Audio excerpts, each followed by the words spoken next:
ಕಲ್ಯಾಣ ಇಲಾಖೆಯ ಸಚಿವರಾಗಿ ಕಾರ್ಯನಿರ್ವಹಿಸುತ್ತಿದ್ದೇನೆ.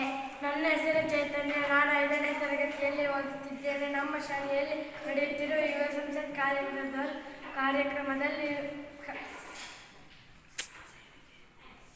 ನನ್ನ ಹೆಸರು ವಿವೇಕ್. ನಾನು 6ನೇ ತರಗತಿಯಲ್ಲಿ ಓದುತ್ತಿದ್ದೇನೆ. ನಮ್ಮ ಶಾಲೆಯಲ್ಲಿ ನಡೆಯುವ ಯುವ ಸಂಸತ್ ಕಾರ್ಯಕ್ರಮದಲ್ಲಿ ಶಿಕ್ಷಣ ಸಚಿವರಾಗಿ ಕಾರ್ಯನಿರ್ವಹಿಸುತ್ತಿದ್ದೇನೆ. ನನ್ನ ಹೆಸರು ಹೇಮಂತ್. ನಾನು 5ನೇ ತರಗತಿಯಲ್ಲಿ ಓದುತ್ತಿದ್ದೇನೆ. ನಮ್ಮ ಶಾಲೆಯಲ್ಲಿ ನಡೆಯುವ ಯುವ ಸಂಸತ್ ಕಾರ್ಯಕ್ರಮದಲ್ಲಿ ನಾನು ಪರಿಸರ ಇಲಾಖೆ ಸಚಿವರಾಗಿ ಕಾರ್ಯನಿರ್ವಹಿಸುತ್ತಿದ್ದೇನೆ. ನನ್ನ ಹೆಸರು ಅಜಯ್. 6ನೇ ತರಗತಿಯಲ್ಲಿ ಓದುತ್ತಿದ್ದೇನೆ. ನಮ್ಮ ಶಾಲೆಯಲ್ಲಿ ಯುವ ಸಂಸತ್ ಕಾರ್ಯಕ್ರಮದಲ್ಲಿ ನಾನು ವಿರೋಧ ಪಕ್ಷದ ನಾಯಕನಾಗಿ ಕಾರ್ಯನಿರ್ವಹಿಸುತ್ತಿದ್ದೇನೆ. ಇವರೆಲ್ಲರೂ ಸಹ ವಿರೋಧ ಪಕ್ಷದ ಸದಸ್ಯರು. ನನ್ನ ಹೆಸರು ಶ್ರೀಲತಾ. ನಾನು 5ನೇ ತರಗತಿಯಲ್ಲಿ ಓದುತ್ತಿದ್ದೇನೆ. ನಮ್ಮ ಶಾಲೆಯಲ್ಲಿ ನಡೆಯುವ ಯುವ ಸಂಸತ್ ಕಾರ್ಯಕ್ರಮದಲ್ಲಿ ನಾನು ವಿರೋಧ ಪಕ್ಷದ ಸದಸ್ಯರಾಗಿ